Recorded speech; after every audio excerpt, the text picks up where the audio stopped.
it feels like in that expression, detach is the key bit. What does that mean? To detach from something, you aren't allowing it to become a leech and live off of your blood. I mean, I see it being detached as, you can see it as two magnets, and it's the opposite. So they are detaching from one another. They have that force that pushes them away from one another. So I guess in that sense, I see it. So it's not like the magnets going together, but it's the opposite. Detached. Do you have like a real life example for detaching from something that has happened? Yeah. Oh boy, you want to get deep? Oh boy. That's what we're here for. We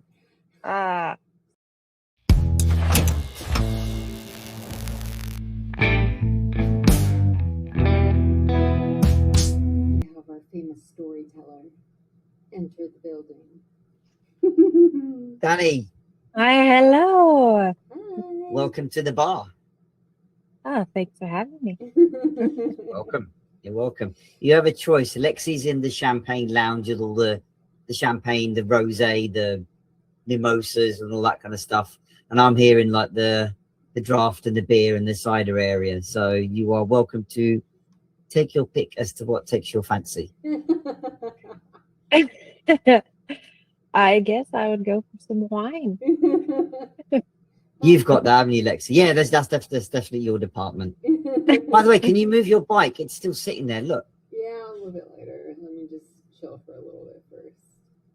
Oh, I see. And you sure you got the brakes sorted out? No funny noise is going to go off on it. Yeah. I checked and everything. That's why I was like, okay, let me just go ahead and set this up right now. And yeah, it's a good thing. Yeah. Sometimes I'll forget that just to check, because there's like a framework that it's like, okay, check your tires, check. Yeah. Like you're supposed to, but maybe it's like the salt water in the air. Like we're by the coast, right? So maybe it's affecting that. I don't know. Possibly. There's so many things that could affect it, but it has been a while since I checked the brakes, so now it's situated, so don't have to worry too much about it. Good. Danny, how are you doing? Good. Been interesting. Been like a roller coaster, but good. Roller coaster. That's quite the leading word. And like, we're not. You want to know more about this? No, quite. Yeah, we didn't. We missed that, didn't we? Yeah, no one said that. Let's see. How can I begin? Well, as you both know, I'm very much of a storyteller and doing all these kinds of things. And I've been feeling like that's how I've been feeling as of lately. And I was kind of like, something's going on with me that's not normal. So I actually went and saw a doctor and found out that I have an iron deficiency. So I'm like, maybe that's why my energy level's been low and been having trouble getting myself to do the things. I'm starting to get brain foggy and stuff. So yay! I found a solution. Nice. Congratulations. Yeah. But that's why it's been like woo, a lot of that. So. Yeah, it's always comforting to know, it's this thing, because like, especially when it comes to energy, you're like, what the hell is it? Could be anything. It could be anything. Maybe that's what you need, a time out in a bar and just relax and stuff. We'll give it a minute for like everyone to like others to join, then we'll kick off in earnest. Or we could lock the door and just have it be the three of us. Oh, want to do a lock-in? I don't know. You could do it. I'll think about it. You'll have. Okay. I mean, you've got the keys anyway, so. Where are my keys, by the way? Yeah, they'll be somewhere. They will be somewhere. Danny, have you seen any of the show previously? Mm-mm. Good. Is that a good thing? Yes. It's all going to be a surprise and new. Yes, it's a that is experience. true. It is true. Should we just start, Lexi? Yeah. believe so. Yeah, let's do it. Right. Hello, everybody. Welcome to None of Your Business Bar. This is the place where, as entrepreneurs, community owners, hard workers in general, we leave our business at the door for a bit. It's not going to go away, but we are more than our businesses. This is a place where we just gather and chat, converse, etc., about anything other than our business. Each week we have a theme or a topic that we put out there in the air and see what lands. That's it, really. There's no real like massive takeaway, any like CTA or pitch or whatever. It's literally come along, enjoy the chat and see what you make of it. So this week I wanted to ask the question. Well, before I say that, we've heard of the phrase letting go or let go in either personal development or general speak, as a way of processing what you're going through or a principle to implement for yourself. But I wanted to ask, what does letting go actually mean? I don't mean the stupid Frozen song, by the way. I mean, like, I feel it's a phrase that sounds good. You kind of resonate with it, but what does it actually mean? So I'll let that sort of land out there. What do people reckon? Go for it, Danny. Me. So I would say letting go is pretty much detaching yourself from whatever it is, from not letting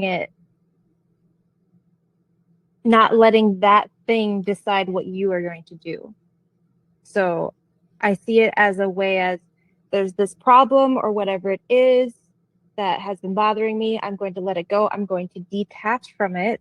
I'm not going to let it bother my life as I see it going forward or something like that. That's just my take on it. It feels like in that, which makes sense. It feels like in that expression, detach is the key bit. What does that mean? To detach from something, you aren't allowing it to become a leech and live off of your blood. I mean, I see it being detached as, you can see it as two magnets and it's the opposite. So they are detaching from one another. They have that force that pushes them away from one another. So I guess in that sense, I see it. So it's not like the magnets going together, but it's the opposite.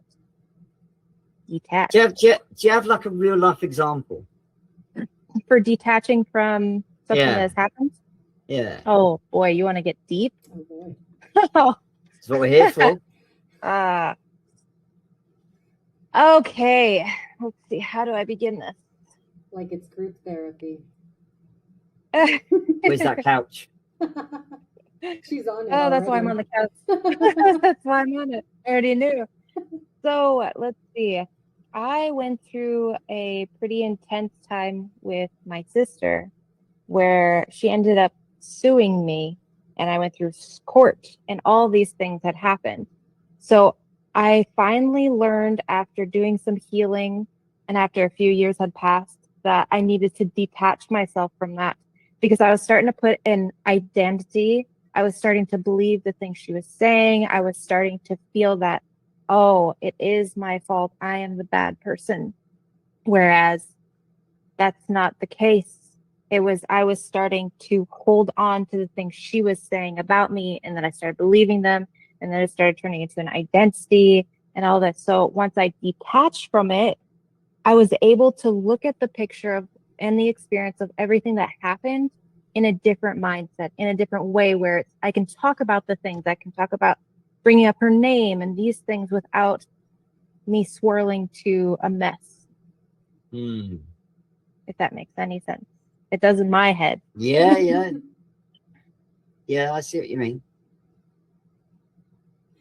I think I've got more questions, but Lexi, what do you reckon of all this? I feel like it's relatable. I feel like, at least from my experience with specific family members. I have a similar situation where I've had to detach because it actually was similar to that. There was a law thing that was coming up, and I had to essentially pick a side, which is like horrible to even go through. But I had to pick the side that had the integrity that sits with the same values as mine.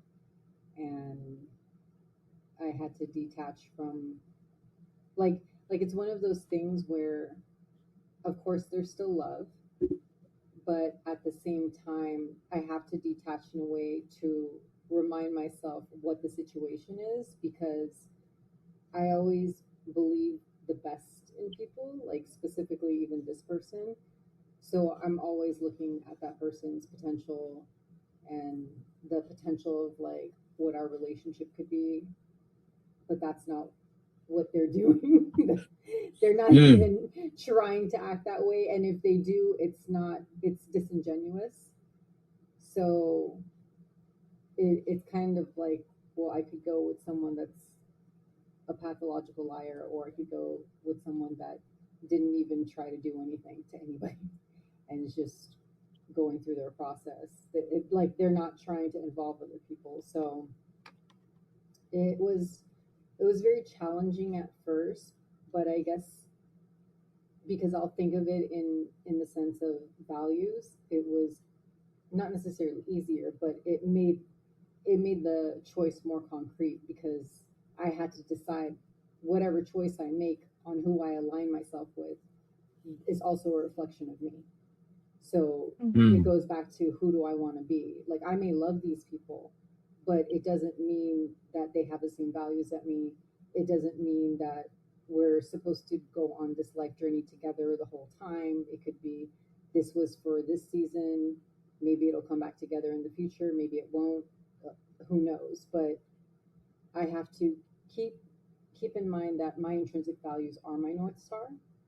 So when I make the choices, even if they can be challenging and difficult choices, I still continue to make that choice and go, well, these are my values. Like, do you want it to become a gray area now? Do you want to make exceptions? Is this the exception to the rule? Like, all those things come up. And sometimes I feel like that's even part of the process of letting go, because you have to battle out simulations in your head and different choices. So look who joined us.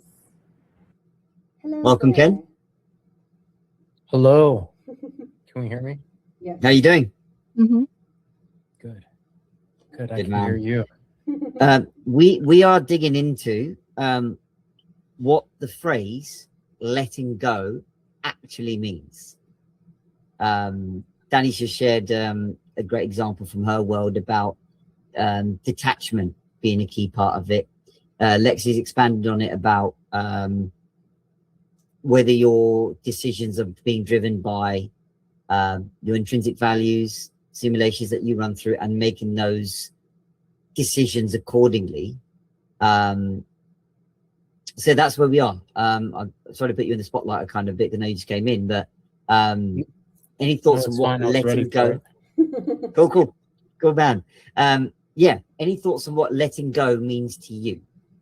I think just right off the top of my head, letting go is, I immediately think of things that do not serve us. So, sometimes we let go of relationships that don't serve us. We let go of habits that don't serve us. And it could mean different stages of our life, things that serve us in one point of our life, we let go because it no longer serves us in this chapter of our life. So I guess that's the thing that really stands out for me when I hear the term letting go.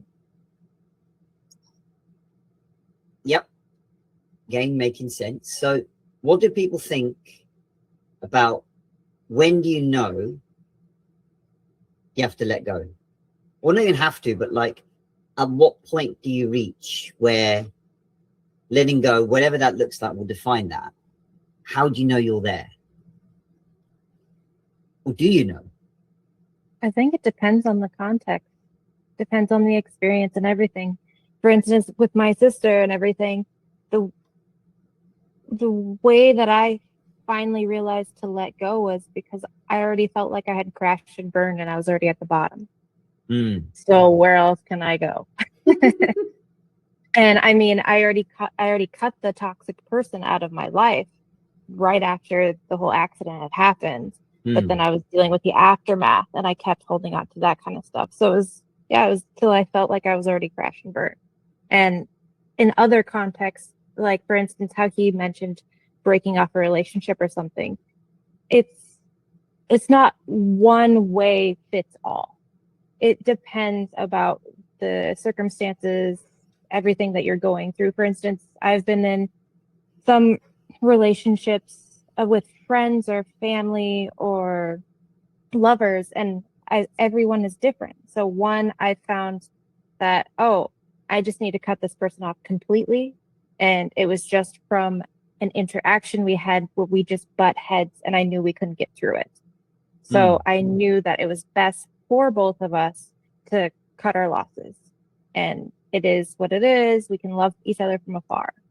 But yeah, that's just how I see that. So it sounds like you build that bank of evidence subliminally through experience, which your subconscious then makes the call to go, yeah, this isn't working. It's what Lexi was saying, right? It doesn't fit with your values. Yeah. You have to make that call from your own responsibility. So like where I'm at with this all is like, as I was saying before, it sounds like the principle is kind of known to us, and yeah, context specific for sure. But I feel like there's like a lack of real life examples to back up the concept. Because I see it at the moment as like letting go means you've got all the outcomes in whatever scenario. You're essentially saying, I'm not going to be privy to this set of outcomes because I've seen them replayed over and over. I now choose these outcomes instead. So in the context of, say, relationships, if somebody is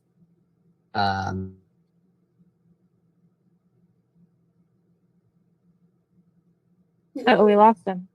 No, he's deep in thought. I've seen this before. Oh yeah. Just let him Deep think. Let him think. Okay. Very deep. No, that. Yeah. Very, very deep in thought. Wow. I've never seen someone freeze in thought so deeply before. Still seeing hear me? Oh, there we go. There we go. He's right. So now. Somebody in the internet world doesn't like what I'm saying. Okay. So what's my train of thought now? Yeah. Yeah, you choose not to go towards those specific outcomes, which your system will guide you towards. And there's your opportunity to go, is this right for me? Is this not? I just feel, I wonder if there's like real life examples that are missing even more to actually understand it. I also think there's emotions involved, but we'll get onto that. But I just want to put that out there. Well, I think when we're thinking of these things, there's so much internal work that's going on. I mean, first off, you need to trust yourself. You need to have be able to admit your intuition is driving you to the right direction if you need to cut your losses or keep trying or whatever it is. But there's so much to this specifically that is going on internally. So that's maybe why it's hard for us to grasp an actual evidence and the physical outside realm, I guess, in a sense, just because it's so much that you got to do with inside yourself in order to make the decision, to make the call, even if you have the experience or not, because this is all repeated patterns that we got when we were kids, and now it's just ongoing throughout our whole life because we have those little goggles on saying, this is how life is. I am never going to be good enough, or good things always come to an end quickly. Yeah. Very true. I agree with Danny. I think I believe it's an ongoing process until it's not anymore. and that can be for however long, depending on what it is, just like she was saying with the context, because for me, the family member I was talking about, like, that person still comes into my thoughts because I love that person. It doesn't mean I agree with the type of person they are, but there's still like a love there. So how I understand it is when thoughts of them come up, then I reflect on that, on what that's trying to tell me for myself, because there's something there. If it's making me feel any type of emotion, I have to at least try to understand, like, okay, what's going on here, and try to clock it. Like, I feel this kind of emotion. What is that triggering? And then kind of go deep in it and figure out where it's coming from. And sometimes even that, it's nice if I can figure it out sooner rather than later, but sometimes it takes days or even weeks. And then I get an epiphany, and it's like I let go in pieces, I guess. And as I let go in pieces, the idea is I fill the void with love, so that there's something to replace that energy, because it's basically a trauma or a void within myself that's happened. And letting that go, there's a void that there needs to be something there to replace it. Sometimes it's truth, sometimes it's trusting myself, depending on what it is. But either way, there needs to be an energy that replaces it. Otherwise, those traumas could just come back and just re-trigger. So the idea is you keep shifting the identity that's closer to someone that does let this go, that is moving forward, that can genuinely say love and light in the most loving way possible, more love than before, and be okay with it. It's not that black and white. It doesn't look that pretty or graceful at all. It's messy, it's uncomfortable, it's unpleasant, it's heart-wrenching, it's tumultuous, it's a process, it's triggering at the most random times that you don't expect it, or when you're the most vulnerable, like when you're tired or stressed out and overwhelmed. So I feel like it looks more like a process, depending on the person, depending on how much work they've done on themselves, depending on the context of the situation.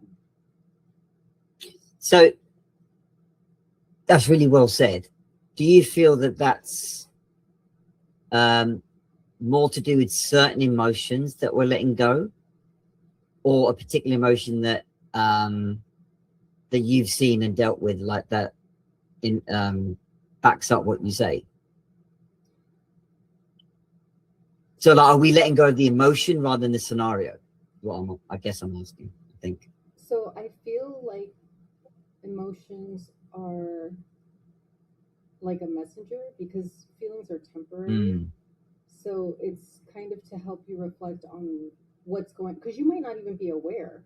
Like, I've definitely been caught off guard. I'm like, why am I so angry? I'm like, am I really that angry that I didn't get the cookie I wanted? Is that really bothering me that much? And then just kind of like, because if I'm feeling a strong emotion, I mean, I do love food, but if I'm feeling like a uniquely strong emotion towards it, it's like, okay, what's going on with me? Like, am I tired? Am I stressed out? What is it? And sometimes I have to really think about what keeps popping up in my mind, or who keeps popping up in my mind. And that's another indicator of where, like, it's kind of like puzzle pieces that you put together so that you can identify. Yeah. I mean, that's how I understand it anyways, because it's not one clean. So for me, it's always evidence. Someone will say something and I don't necessarily receive it because I'm not in the frequency of receiving it. My mind is filled with fear or pain or worry, whatever it is. And then I'll hear it again when I'm not in that state. Then I'll hear it again when I'm in a good state. And then I'll hear it again. And then somewhere down those lines, I'll go, oh, I think it's this. And then the first person will be like, that's what I told you. I'm like, yeah, but I just didn't understand. Like, even though I can comprehend the words, it doesn't mean I internally, like, really understand. So I had to experience it and get my brain to basically understand it. It's like, you see the simulation that keeps coming up that everybody's talking about? Maybe that's what's happening. So then just reflect it. And, I mean, that's how I understand it anyways. How do you do Yeah. it? Go ahead, Danny. I just wanted to say that I completely agree with that. And I just wanted to add to it that it's changing your perspective on the experience or the situation you go through. So I guess an example for that is I had a traumatic brain injury where I had to relearn how to walk, use my brain and all these things. And I look at that as a gift, which some people think I'm just mad and like, oh yeah, I'm a little crazy, but that is what it is, because I needed to have something intense like that to actually happen for me to stop and realize I'm going in the wrong direction for my life. So it's like looking at some of these bad experiences that we go through, there's something hidden in there that's actually good. So like, for instance, with my sister and myself, I believe that this needed to happen for me to realize that I wasn't going to cut her off any other way. I was still going to have this toxic person in my life because I felt, since she was my sister, that I have to do this.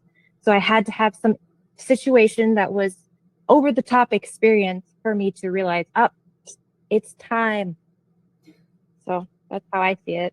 Yes, I absolutely resonate with that. That's what it is.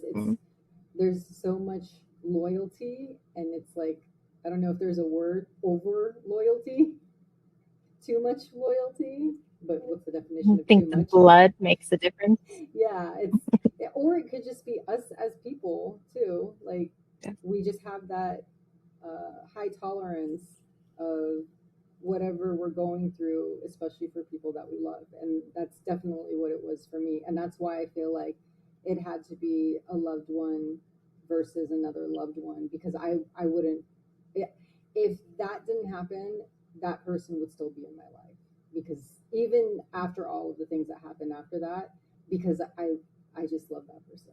And I needed something to remove that person from my life, unfortunately. But yeah. What do you reckon, Ken? I'm deep in thought. I like it.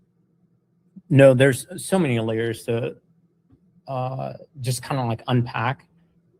I think one of the things that really stood out as everyone was sharing how it is to get a better perception with their cumulative experience, because in the moment the experience may be presumed bad, but in the ultimate grand scheme of things, when you weigh everything out, it could look much different, right? Like it reminds me of this thing that one of my friends had told me while I was like in succession of years of just losing someone very close to me, and I was literally giving eulogies out yearly, like it was just something I had done several years in a row, and it was just very sad. And it was, like, that's, like to have that like weigh on me. I was just like, man, why is this so heavy? And the thing that really stood out that connects to what we were talking about and just talking about letting go was a friend had talked to me about living with an open palm. And essentially, like, the things that are supposed to be in your life, they fall into your hands. And a lot of people, they sometimes feel like whatever they have is the best thing that they have, so they clinch onto it. They don't let it go.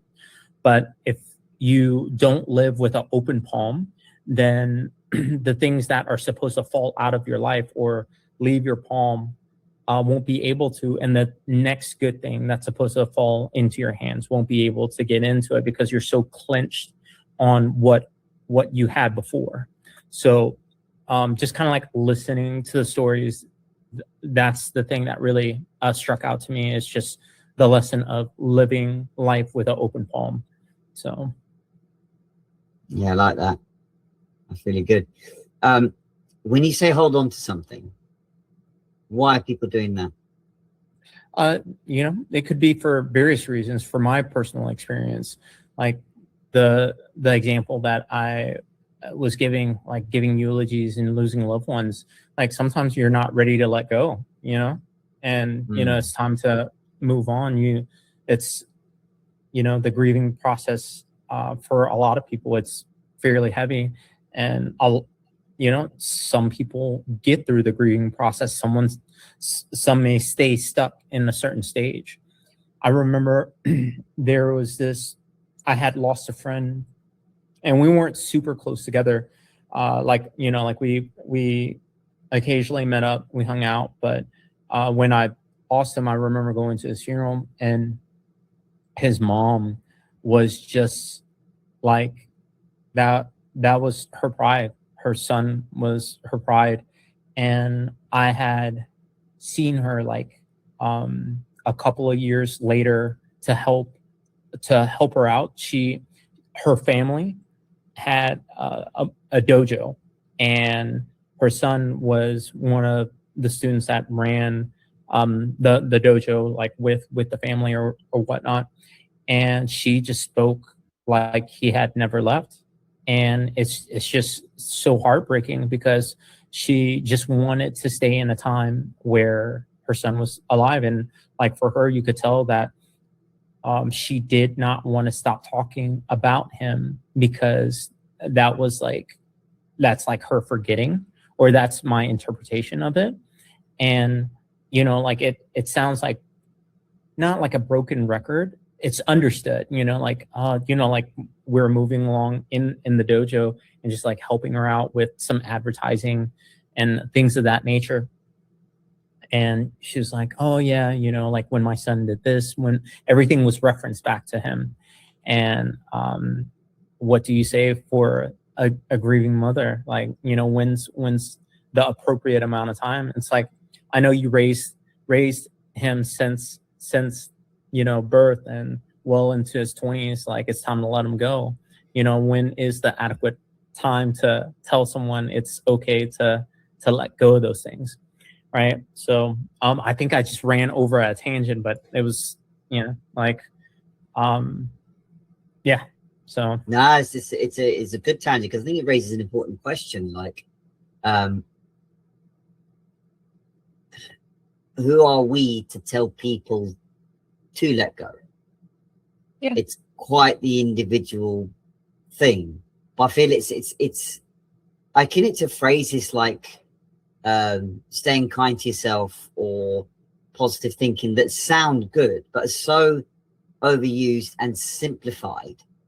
I think now when we say let go, I think comes back to like, it sounds good, it feels good, it like sounds beneficial, sounds like the right thing to do. And yes, we're giving contextualized examples and our experiences of it, but I still think there's another layer to dig into. Like, what does it actually mean? So I don't think it's a singular point. Lex, you pointed out it's a process, it's ongoing, it's messy, it's complicated. Well, we complicate it, overthought. But I still like, so there is actually a book called Letting Go by Professor, what's his name? David Hawkins. And his principle is the idea that everything in life comes down to this process. And he defines it as situations having an energy, Lexi, like you mentioned, right? So the mechanism here is to kind of process the energy or expunge the energy out of the situation through interpreting it through different emotional lenses. I know it sounds a bit sort of out there, but it's essentially it's a bit like, that model of 7 stages of grief, kind of like that, where you turn the situation into, could be annoyance or anger or sadness or whatever. Then you come into, okay, an acceptance level. This is how I feel. I don't need to suppress it. I don't need to redefine it. I don't need to flip it around. So denying what you actually feel, which loses some of its energy straight away, because it's not affecting you in that way, where like, oh, the grief is so big, for example. And then essentially you get to that point where that situation is depleted of its energy. So you don't need to put anything into it, because you've processed it for what it is. Now, that doesn't mean it's gone forever. It might still be that it comes back in future, because there's still something that, offers itself as a reminder, a lesson, or whatever. And I read all that and I'm like, yeah, but what are the examples? Now, the reason I say examples, I think it sounds like a very useful thing for us to do, to, as Ken said, like, become an open palm rather than just grip onto something. And yet, maybe it's also a personal thing, like to let go of something isn't fully mapped out by example.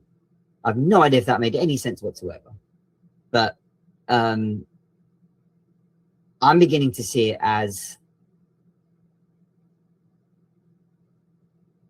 the moment you let go, or begin to let go, I should say, is when you've taken responsibility for what you can bring to the situation as best as you can, and realizing that those certain scenarios and outcomes in your head might not happen, to reach that level of acceptance, especially when there's other people involved, because you can't control or influence them no matter how much we think we can. So when there's other people involved, you might have an idea in your head of where things might go, but you're dealing with another random human being, as you are one. So letting go is that, well, I'd like this to happen, but it's not in my control.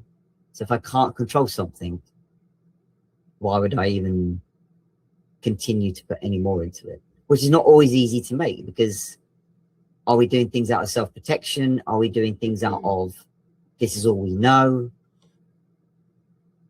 But I said, it sounds like a very useful concept, but are there more layers to dig into?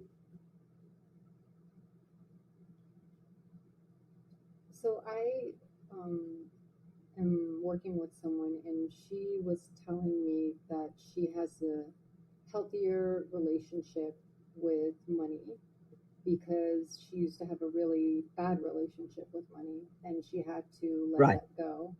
And in part of letting that go, she had to essentially write an apology letter to money for judging it so harshly and having all these definitions behind it that money didn't necessarily do. It was other things like what people were saying or the experiences around her as a child and so on. So letting go in that sense is helpful because she's creating more abundance for herself now that she's shifted that belief and that pattern. And she did that, but she even still till now consistently does it, where she keeps trying to prove the abundance, just like her being able to receive, which is what she links with her money mindset.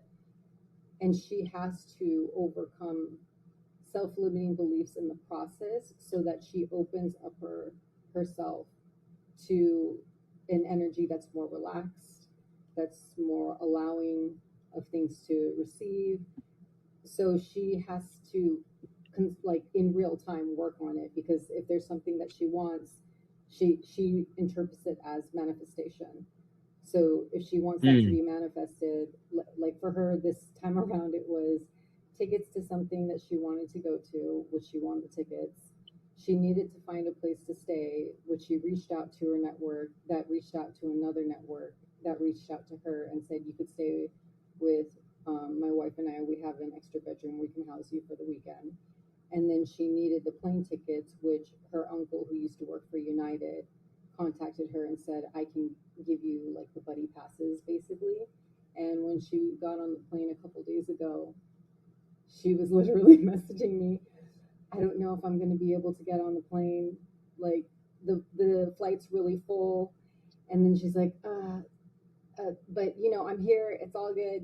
Like just trusting herself, trusting the process, trusting her life, and trusting the universe. And then next thing you know, there's a post. I'm on the plane. So she has to work on that while it's literally happening, because if she just starts defining things in a negative way, not saying that would change the outcome, but it would definitely change her perspective, and she would keep falling into the mindset that didn't get her to where she is right now. So she has to constantly just keep working on it to let go of the self-limiting beliefs. So basically unlearn what she's learned about money so she can learn what she prefers about money to create more abundance for herself. So that's what I thought about while you were talking. Now, I like that word, unlearn. Yeah, you kind of, by learning something else, you're not giving as much attention power to that belief, that pattern, that habit, the behavior that has run things previously. And that outline you gave is like, it is a real-time experience where the old pattern will try and pull back, because it's been established for years, right? It's not going to just go, oh, okay, I'm off. You're the one that has to kind of give it the practice, and you will make mistakes with it. I think that's something that's overlooked, of like the letting go thing is not like, right, I'm okay, off you go, see you later. Like, no, this thing's been there for years. And we don't have to also make it into a fight. I think there's a lot to be said about treating it as, well, you're recognizing it now, and here's an opportunity to go, the patterns and behaviors and things that, you know, you mentioned, Danny, we just have goggles on from very early on. Like, no, there are other possibilities, there are other ways. So they don't have to just follow what we've just been programmed to do. So, but it is practice. Yeah. The practice of learning something new and showing yourself, well, giving yourself new evidence of, like, you know, you can spend on whatever it was, a gig ticket or whatever it might be. You can do that without the, you know, you're bankrupting yourself, or there's no money in the world anymore, because that's where we operate from, of like, oh shit, you know, I'm not gonna have any money left if I do this. Like, well, are there stories that you can challenge and not be ruled by? Opportunity to ask yourself that, I think. So that's a good word to chuck into the mix, unlearning. I think it's also good for us to remember that when we were babies, we were crawling. And how on earth were we able to walk? Well, we let go that we thought we could only crawl. And we also didn't have it was just more like doing the action, doing the thing. We didn't have all of these beliefs at that age that blocked us from trying the thing. And I think that's so important for us to remember, that we kept trying to do the thing we wanted to do, and then we started being able to walk. And when we are as old as we are, now we have all these limiting beliefs that just caked on it for years and years, that now we have to unlearn, like you said. Yes. Oh yeah, and I was going to mention something else that I was thinking of while you guys were talking. So you're talking about letting go, and it made me think of, why is it so hard for some to let go, when you had mentioned that? And I think of that time that I made the phone call to a women's domestic helpline. I called them because someone dear to me was going through some issues, and I just couldn't understand why she wouldn't leave him. And so I talked to this person for a few hours, and he explained to me, he's like, if you take her out of the situation and you fly her to where you're at, you're no better than that guy. You're taking away her choice. And it's hard. Yes. And he helped me realize, if you really want to help her, buy her a phone. She has a way to reach out when she has, and he doesn't have everything. And he also is saying a huge reason that women or men stay in those abusive relationships is because it becomes familiar. They expect that comfort of knowing how that person is, instead of going out into the world and meeting someone brand new that might do the whole thing all over again. So they said it takes about 7 times of leaving that person where they actually finally leave them. So it was learning. Wow. Yeah. So when I learned all these things, my mind was blown, and it made me realize that, oh, this is something that we do in life a lot, is We want to stay in that comfort, no matter how bad the situation is, like with a business, with a relationship, or with whatever's happening. We tend to hold on to it because it's already that comfort of already knowing, and going into the unknown. Familiarity. Scary. Yeah. Yeah. Yep. It's a big reason. You're right. Like that's why. It reminds me of a phrase of like, as you said, the reason you stay in these scenarios that don't look to be optimal for you or shit, like the certainty of knowing it's shit is better than the uncertainty of the change involved. Yeah. So you know it's rubbish, whatever scenario you're in right now, but you're like, well, at least I know things with relative certainty in this thing, rather than like, oh, if I make a change, what's that going to look like? So that's why people stay in jobs they hate. They say, I hate my job, but you still stay because like, well, It pays the bills. Pays the bills. Too much of an ask to change. How do I know what else? What else? Where else am I going to go? What else do I do?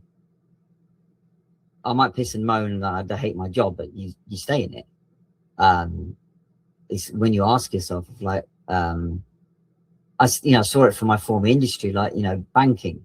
I worked for the self-professed world's biggest investment bank, Goldman Sachs. I'll say it. There's no pun there. I knew it.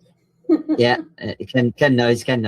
But there was this like almost like myth going around that like once you're in, you shouldn't. It's like Hotel California. Like no one's saying you can't leave, but no one ever did. It's like, oh, I can't leave Goldman. Why not? It's like, oh, is it going to be like, what's it going to be like elsewhere? And like, it's, I think is that prestige of being in such a fancy place. I say fancy, but name wise. But it's only when like you saw a couple of people actually move like to another bank or wherever, and then when you touch base back with them, like, yeah, they seem happier, more content, because it's like, well, they've shown themselves that like it was only a name really, but so many people stay not out of fear, but more like, I can't lose that prestige. I don't want to let go, ironically, of this name that I've got attached to me. And also people being hired, but only coming in, knowing how tough the place is, knowing how intense the industry is, going, yeah, but I just want the name on my CV. And you're like, yeah. So they're attaching themselves so hard to this identity of like, oh, I worked at this vampire squid. Like, and that's a phrase that I didn't make up. It was actually in the news. You've probably seen it. And it is true. But yeah, like this certainty of how, what Ken was saying, like with that, you're holding on to something so hard. Because maybe it links back to your identity. If I let go of this, I'm letting go of part of me. And that's scary. Especially if it's an identity forged on such, areas of like, my job is my identity. And I'm not saying don't be proud of what you do. That's fine. But then there's that balance to go, ultimately it is a job. And is this really what you want to do? I think people get mystified by what they're meant to do. So they grip onto things, even though they personally like, I can't be fucked with this. But they carry on out of obligation, out of responsibility. I've observed a lot that like people don't want to do this thing. They, rather than indulge in their passion or whatever. Look, we're all community owners and business owners, and look, we feel like we enjoy what we do. Doesn't mean we're better than other people, but I think, gave ourselves that chance to go, what this might look like, and like to work for ourselves, to do what we want to do. But then other people cite that, well, I've got bills to pay or kids to look after, or whatever. I'm not saying that's not the right way, or forget all that kind of thing. But even that we can let go of, like, well, maybe there is space for me to do and be an identity that's more crafted in my mold. And maybe we're getting to the line, or the idea of letting go means unlearning. It's not an instant process. It's individualized, and it is emotionally related. trying to, as you said, Lexi, like puzzle pieces trying to form together. Yeah, I unfortunately, or perhaps fortunately, depending on what perspective you want to look at it from, I feel like all of us in some way are like in a cage of our own making, and we have like these shackles on, but there's no chain actually holding us to the cage, and the door's open, we could literally just walk out, Yep. with these fancy bracelets, but we just stay because They might. We don't know what's going to happen. If we walk out the door, what if there's dogs that attack? What if somebody shoots me? What if there's all the fear that will keep us in there? But it's like, but no, really, you're free because you could walk out. These are just like bracelets now. And it's just like, no, but I'm in a cage. So, and I don't know what's there. And it's not about me being happy, brain talking. It's not about me being happy. It's about me feeling safe. And sometimes we'll make decisions that will keep us safe, but we'll feel bad about it later. And I feel like that's an indicator that maybe this isn't something that resonates anymore, and we should be letting it go, or at least thinking about it. Do you think that comes from a subconscious idea of self-protection? Yes. Yeah. It's like, we have to. That's the only way we survive. We're literally wired to survive, not be happy. Yeah. So I think it's mostly our brains just keeping us safe, so we don't die. That's really the big thing. Yeah. It's like, oh, what if I go on that stage right now and pick up the mic and start talking? It's like, oh, I'm gonna die. It's like, oh, what if I talk to that cute guy or cute girl over there? It's like, oh, I'm gonna die. It's like, well, what if I go into my manager's office and like shoot my shot and say like I want a promotion? Oh, I'm gonna die. Like that's how our brain is like signaling us, like, oh no, we haven't done that before, or that's out of our comfort zone, or we're not used to it, or there has not been enough evidence that says we're not gonna die. So until there is, it's like guilty until proven innocent. Gonna die. Like I feel like that's what's happening. Very true. Very true. We're all dying though. Exactly. None of us are getting okay, we're going even deeper now. So if everyone just was like, well, I mean, what if land is not going to make you get anywhere? Just doing the thing and realizing we all are dying, so we can't change it. Live a life instead of dying it. Oh my gosh, yes. I do feel like if we just take more chances on ourselves and actually take the action that we're scared to take, it does the reverse in a way where it just like makes us alive, because then like we have new feedback of like, oh my gosh, I went on stage and like totally blew it, or I went on stage and I rocked it. You don't know until you go up there and do it. And then sometimes you're in mid-process, like the mic's in my hand, what do I do? People are staring, do something. Like sometimes that's just part of the process, and you can have a bad experience and make the decision to go back and give it a shot and see if you have a different experience, so it's really just about, for me, it's about experimenting is kind of what brings us to life in a way, whether it can be a negative or a positive. And then from there, it kind of signals to us that we should choose where we want to go. What's our preference? What do we want to let go? What doesn't resonate? What does? And go from there. Yeah. And it helps us grow too. Yes. That's the key. It reminds me of the I've probably shared it here, I'm not sure, the shit yourself example. What? Have I not heard this? Okay. I don't know if I've heard this. Danny hasn't. You've heard it, Lexi, right? Yes, but Danny hasn't. Okay. Ken, have you? I have not. Okay. Please enlighten me. Okay. So this is something my coach taught me. Okay, so imagine you're about to go on stage in front of a group of strangers doing a stand-up comedy routine. Apart from you physically dying in a freak accident of whatever nature, so you're actually dead on stage, what's the worst thing you think could happen? If you're already dead on stage. No. Like Oh, take that okay. away. Said that's not going to happen. What Oh, else okay, can happen? gotcha. Yeah. Gotcha. The And next that's why worst thing it's that can called happen. shit in your pants. Yeah. Yes, I kind of gave it away with the beginning, but never mind. Yeah, because some people kind of default to, like, you know, I forget my routine, or they don't laugh, or they heckle me, or I trip up, or whatever it might be. Yeah. And those are possible scenarios. And he goes, okay, but what if the worst thing is that you actually shit yourself?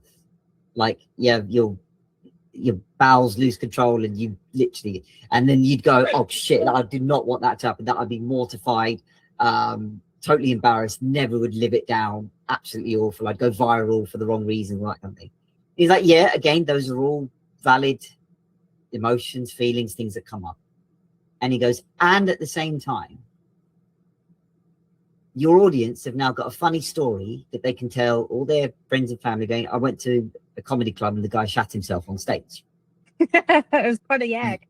Yeah, and now you've got a great opening for your next time you do the act. Like, the first time I tried this, I shat myself on stage. And immediately you go, I'm not doing this again. And I don't care about them telling a story. I don't give a rat's ass, really. I'm not doing this again. It's like, okay, but also consider that this scenario of you shitting yourself is very unlikely to happen unless you have something very, very dodgy to eat, or you have a complete breakdown. It's not saying it's definitely not going to happen 0%. It's a tiny tiny percentage it might happen. So by you opening yourself up to the idea that there are two positive outcomes from this scenario, you know, in the moment you're like, no, I don't care. It's something. It's not saying flip everything positive. That's the balance. Like, don't just flip to toxic positivity, but it's to go, if I did shit myself on stage, however unlikely that might be, that's still okay. Some point you can be okay with that worst thing happening. So when your system goes, okay, if it did happen, I can be okay. I'm not actually dead, because that's the worst scenario, that you physically died, that you're no longer here. That didn't happen. Yes, the next worst thing did. But then when your system goes, yeah, but is that actually going to happen? That's when you challenge the story. Like, I'm actually going to shit myself? Very unlikely. But then your mind starts thinking, okay, what else can happen? You thought of, okay, they're not going to laugh at my jokes, or I forget them. Well, then you look at the other scenarios on the other side that are also possible. They think you're really funny. They laugh at all your jokes. You remember everything. You get asked by the manager to come back next week because you're really good.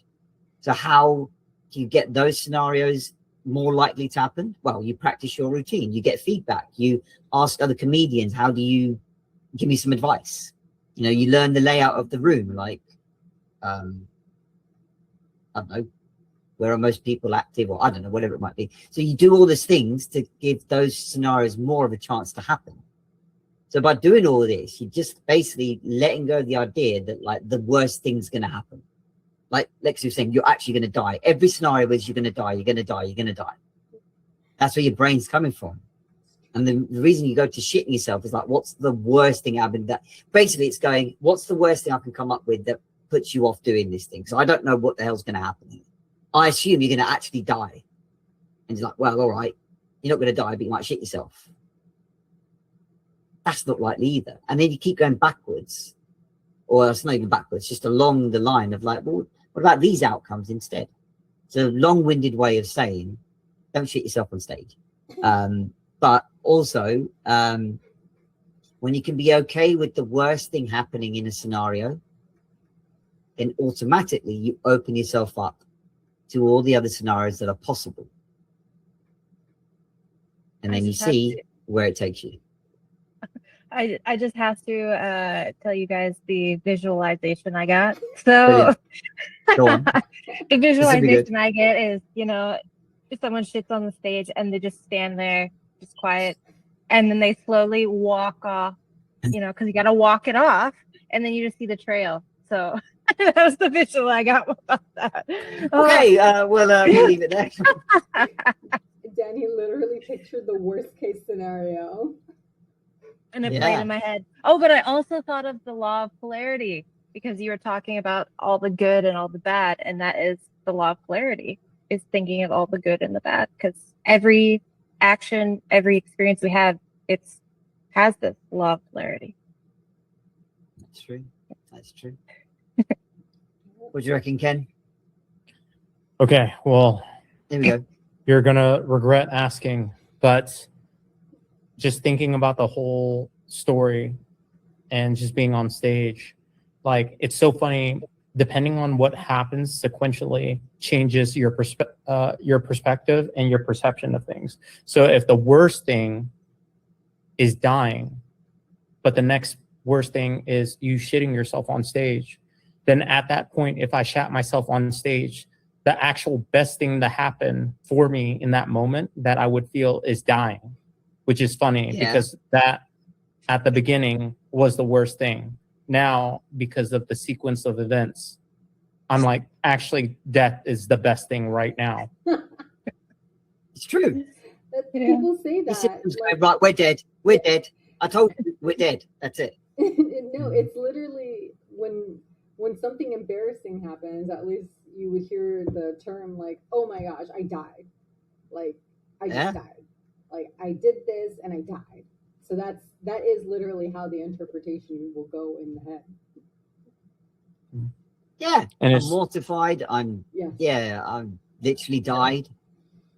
But it's just so funny, like, contextually, and this is what I came in on when like we were all talking and Danny was talking at the beginning. It's all based on context. And it's like sometimes your thought process, death could be the best or worst thing based on the context. Yes. Yeah. It's amazing how our subconscious thinks everything defaults to that. Anything new, you're going to die.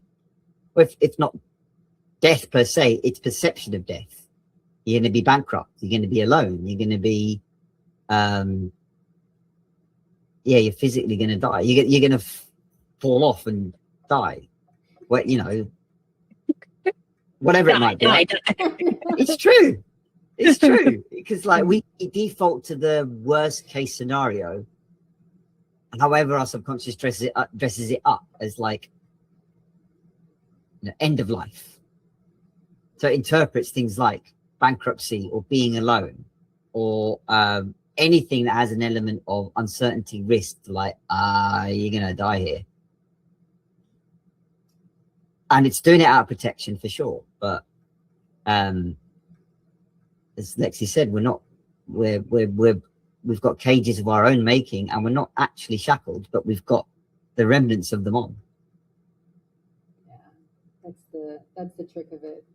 I feel like a lot of perspective shifting, reframing, looking at it from a different angle is just what changes it, or has the power to change it if you choose to go down that path. Because if you have an attitude of gratitude, your mindset's different.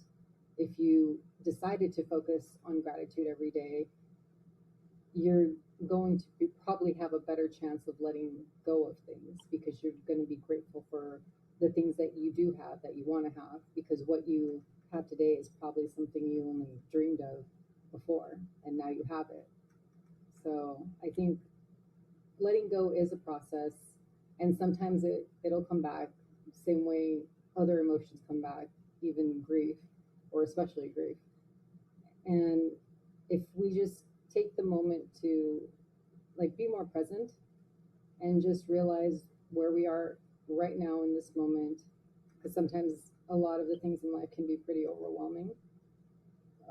The thing that I like to take a moment on after I go through my emotional roller coaster is, okay, what are the things that kind of help me reset? And then after I'm able to reset, then I can get into a state of gratitude again. And it's almost becoming more automatic because I just find myself there where I'm just smiling like a dreamy smile kind of thing. And yeah, that's what I kind of go off of. And then what's cool about it is there's like a ripple effect because the people around me will have the same effect, and then people I talk to like on these calls, it'll be the same effect, and then everybody's having a good time.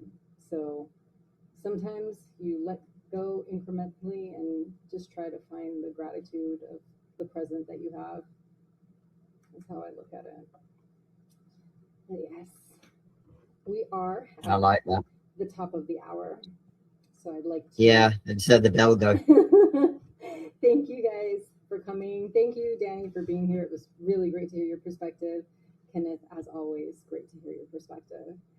And yes, please come to the next one if you're free and available. Love to hear your perspective on these things. Yes, and come as you are and leave as a legend. Leave as a legend. Love it.